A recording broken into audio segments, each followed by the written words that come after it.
Halo kultivator junior, selamat datang di dunia novel. Mari kita lanjutkan kultivasi martial god Asura. Bab 6736 bukan aku yang melakukannya. Pada saat ini, Chu Feng dapat merasakan kekuatan dan arah formasi besar itu dengan lebih jelas. Kekuatan zaman para dewa ini tidak hanya membantu keluarga dan teman-teman Chu Feng meningkatkan garis keturunan mereka, dia juga bisa membangun kembali garis keturunannya dan memulihkan kultivasinya. Di bawah berkat kekuatan itu, tingkat budidaya Jie Bao Bao, Jie Shanxian, Master Haixing, dan bibinya Jie Tianyan semuanya telah dipulihkan. Terutama Jie Shanxian dan Master Haixing, Chu Feng tidak berdaya menghadapi luka-luka mereka sebelumnya, dan mereka bahkan tidak bisa berkultivasi. Namun kini, dengan berkat kekuatan zaman para dewa, kultivasi mereka telah kembali dan semakin ditingkatkan, merasakan kekuatan kembali mengalir melalui tubuh mereka. Jie Bao Bao dan Jie Tianyan sangat gembira. Bahkan Jie Shanxian dan Master Haixing pun meneteskan air mata. Sebelumnya mereka takut Chu Feng akan khawatir, jadi mereka terus mengatakan bahwa cukup baik dia masih hidup dan tingkat kultivasinya tidak penting. Namun sebagai kultivator, setiap tingkat kultivasi mereka adalah hasil dari kerja keras mereka sendiri. Itulah tingkat kultivasi yang mereka peroleh setelah menghabiskan waktu bertahun-tahun dan menanggung kesulitan yang tak terhitung jumlahnya. Bagaimana mungkin aku tidak peduli? Terima kasih, para senior. Chu Feng merasakan kehangatan di hatinya dan tak kuasa menahan diri untuk berterima kasih kepada binatang buas yang bergemuruh di dalam dirinya. Sebelumnya dia mengira bahwa kekuatan zaman para dewa hanya akan menyelamatkan nyawanya dan Egi. Di luar dugaan, kekuatan zaman para dewa menguntungkan seluruh keluarga dan teman-temannya. Chu Feng sangat terharu ketika orang-orang seperti Jie Shanxian dan Master Haixing yang tidak mampu ia bantu mendapatkan kembali kultivasi mereka. Pada saat ini kekuatan zaman dewa yang mengelilingi Chu Feng telah sepenuhnya lenyap dan langit berbintang kembali tenang seperti biasanya. Orang-orang dari seluruh dunia tidak lagi dapat mengamati Chu Feng, tetapi mereka tetap tidak tega untuk mengalihkan pandangan dan terus menatap langit malam. Terima kasih, Tuan Muda. Pada saat itu sekelompok besar orang dari sekte penjara tiba di depan Chu Feng dan mengucapkan terima kasih kepadanya. Kakak laki-laki, Hu Feng. Tak lama kemudian, sebuah suara yang familiar terdengar. Itu adalah aliansi klan Chu. Wajah-wajah yang tak terhitung jumlahnya dengan cepat mendekat, dengan Xiao Yu'er memimpin di depan. Wajah Xiao Yu'er berseri-seri dengan senyum cerah, kebahagiaannya terlihat jelas, namun ketika dia benar-benar mendekati Chu Feng, dia tidak mengatakan apapun. Dia hanya mengedipkan mata besarnya dan menatap Chu Feng dengan patuh. Alasannya adalah karena Ziling mengikuti dari dekat dan juga datang ke sisi Chu Feng. Maafkan aku, Ziling. Setelah melihat Ziling, Chu Feng merasa bersalah dan segera meminta maaf. Lagi pula dia sudah menyuruh Ziling dan yang lainnya untuk menunggunya, tetapi malah dia yang berada di sini. Untuk apa kau meminta maaf? Kami tidak bodoh. Kami tahu kau mengkhawatirkan kami. Tidak ada rasa dendam di mata Ziling, hanya kesedihan. Karena mereka terlalu jauh, mereka tidak menyaksikan pertempuran yang sebenarnya. Namun mudah untuk membayangkan betapa besar pengorbanan yang dilakukan Chu Feng dalam pertempuran ini. Kakak, keselamatanmu adalah hal yang paling penting, Xiao Yu'er juga berkata. Benar, orang-orang sangat mengkhawatirkanmu. Fei tidak hanya maju tetapi juga memeluk lengan Chu Feng dengan erat. Biasanya, Chu Feng akan meninju pria ini, namun Chu Feng sedang dalam suasana hati yang baik saat itu, jadi dia membiarkannya melakukan apapun yang dia inginkan. Astaga, kau sudah ketahuan. Aku tahu kau menyukai laki-laki.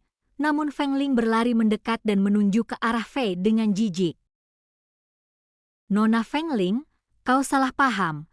Sebenarnya aku lebih menyukai wanita cantik sepertimu. Kemudian Fei segera melepaskan lengan Chu Feng. Oh, jadi kamu masih lebih menyukai laki-laki, kata Feng Ling. Tidak, sebenarnya aku menyukainya. Fei mencondongkan tubuhnya lebih dekat, tetapi sebelum dia selesai berbicara, Feng Ling menutup telinganya. Oke, berhenti bicara. Aku akan muntah jika mendengar sesuatu yang tidak kusukai. Kau melakukannya lagi. Fei tampak sangat putus asa. Melihat itu semua orang tak bisa berhenti tertawa. Sesaat kemudian semua orang mengalihkan perhatian mereka ke lokasi fenomena aneh tersebut. Berkat kekuatan zaman para dewa, fenomena aneh itu benar-benar berubah. Meskipun volumenya mulai menyusut, ia berubah menjadi entitas yang padat. Pada akhirnya itu berubah menjadi sebuah dunia. Dunia ini sangat luas dan benar-benar dunia terbesar di antara 8 sungai surgawi. Yang terpenting setelah berubah menjadi sebuah dunia, dunia itu melayang menuju lokasi Chu Feng, dan dunia itu tidak lagi terhalang. Melihat perubahan ini, Chu Xuanyuan yang berada di kejauhan tidak terkejut. Aku sudah menduga dunia penyimpanan kuno ini terkait dengan zaman para dewa. Senyuman tipis menghiasi wajah Chu Xuanyuan. Fenomena aneh itu bukanlah ramalan Jie Tianran, melainkan sepenuhnya karya Chu Xuanyuan. Karena fenomena aneh itu adalah dunia penyimpanan kuno, tempat para anggota klan Chu dan mantan rekan seperjuangan Chu Feng berada. Itulah yang diminta Chu Xuanyuan kepada pendeta Taois tua berhidung sapi itu. Hal itu dilakukan untuk melindungi teman-teman Chu Feng sekaligus untuk menguji Chu Feng. Meskipun dunia penyimpanan kuno ini diperoleh oleh Chu Xuanyuan melalui serangkaian peristiwa yang menguntungkan, namun karena ia telah berhubungan dengan zaman para dewa, ia menilai pada saat itu bahwa dunia penyimpanan kuno ini mungkin terkait dengan zaman para dewa. Saat ini dunia penyimpanan kuno telah berubah menjadi dunia nyata, tetapi itu tidak ada hubungannya dengan Chu Xuanyuan. Hal ini menguatkan dugaannya, dunia penyimpanan kuno itu secara inheren terhubung dengan zaman para dewa. Namun Chu Feng yang tidak menyadari kebenarannya tidak punya waktu untuk memikirkan hal-hal itu saat ini. Saat ia semakin mendekati dunia itu, Chu Feng dapat melihat dengan jelas pemandangan di dalamnya. Dunia ini luas dengan pemandangan yang indah dan suasana kuno semuanya selalu ada. Namun sebagian besar dunia yang luas itu masih dalam keadaan kuno. Hanya ada satu area di mana sejumlah besar orang berkumpul. Dan sebagian besar dari mereka adalah wajah-wajah yang sudah dikenal oleh Chu Feng. Chu Yuan, Chu Guyu, Chu Yu, dan anggota keluarga Chu lainnya. Para murid Naga Azur dari Sekte Naga Azur, Raja Kera, Zhang Tianyi, Li Changqing, Zhuge Liuyun, dan lainnya, ada juga orang-orang dari dinasti Jiang, seperti Jiang Wuxiang. Dan gadis peri halus dari Laut Timur, Qiu Hui Fuyan, Qiu Kenfeng, Huang Fu Haoyu, Chun Wu, Xia Yu, Qiu Ju, Dong Sui, dan lainnya. Du Gu Xingfeng, Bai Ruo Chen, Tan Tai Sui, dan lainnya dari Tanah Suci Seni Bela Diri.